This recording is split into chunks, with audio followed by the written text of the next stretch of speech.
Hello అండి, నేను doctor Anusha Patel from Anusha women and fertility centre, Uppal and Mallapur. ఈరోజు మన టాపిక్ వచ్చేసి జెనెటిక్ స్క్రీనింగ్ ఇన్ ప్రెగ్నెన్సీ అండి. జెనెటిక్ స్క్రీనింగ్ ఎందుకు ఇంపార్టెంట్? ఈ మధ్య కాలంలో అందరూ ఆల్మోస్ట్ 30s దాటాకనే ప్రెగ్నెన్సీ ప్లాన్ చేయడము, కన్సీవ్ అవ్వడము జరుగుతోంది.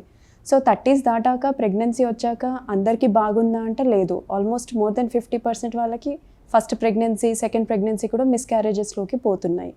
సో మిస్క్యారేజెస్కి ఫస్ట్ మోస్ట్ ఇంపార్టెంట్ కాజ్ వచ్చేసి క్రోమోజోమల్ అబ్నార్మాలిటీస్ అనమాట.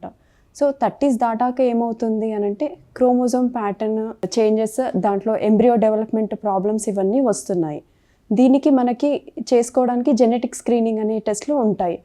ఆల్రెడీ ప్రెగ్నెన్సీ వచ్చేసి ఉన్న వాళ్ళకి 3rd మంత్లో చేయాల్సిన టెస్ట్లు ఉంటాయి. NT scan, double marker test.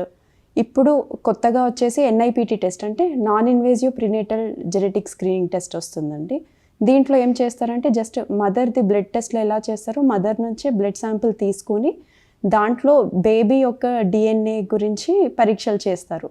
దాంట్లో మేజర్ క్రోమోజోమల్ అనామలీస్, అబ్నార్మాలిటీస్ ఏమైనా ఉన్నాయా అనేటివి మనకి జెనెటిక్ స్క్రీనింగ్ ద్వారా తెలుస్తుంది.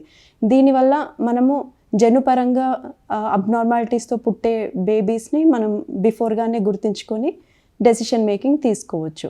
ఇంకొకటి వచ్చేసి జెనెటిక్ స్క్రీనింగ్ IVFలో ఎలా చేస్తామనేది టాపిక్ అండి.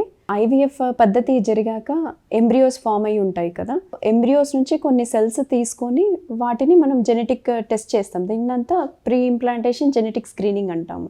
సో దీంట్లో ఎంబ్రియోస్ అనేవి నార్మల్ జెనెటిక్ మెటీరియల్ ఉందా లేదా అబ్నార్మల్గా ఉన్నాయా అనేది మనం తెలుసుకోవచ్చు. నార్మల్ మెటీరియల్ ఉన్న వాటిని మనము యూప్లాయిడ్ ఎంబ్రియోస్ అంటాము. అబ్నార్మల్ జెనెటిక్ మెటీరియల్ ఉన్న వాటిని అన్యూప్లాయిడ్ ఎంబ్రియోస్ అంటాం. సో యూప్లాయిడ్ అంటే అంతా బాగున్న ఎంబ్రియోస్ని మనం గర్భసంచి లోపలికి పెడితే హెల్తీ బేబీ కన్సీవ్ అయ్యే ఛాన్సెస్ ఎక్కువగా ఉంటుంది. ఇవన్నీ ఎందుకు అంటే ఏజ్ పెరిగిన వాళ్ళకి ఖచ్చితంగా ఎంతో కొంత క్రోమోజోమల్ డిస్టర్బెన్సెస్ ఉంటాయండి. సో ఇలాంటివి అవాయిడ్ చేయాలి. ముందుగానే మనం కన్సీవ్ అయ్యేది హెల్తీ బేబీ త్రూ కన్సీవ్ అవ్వాలి.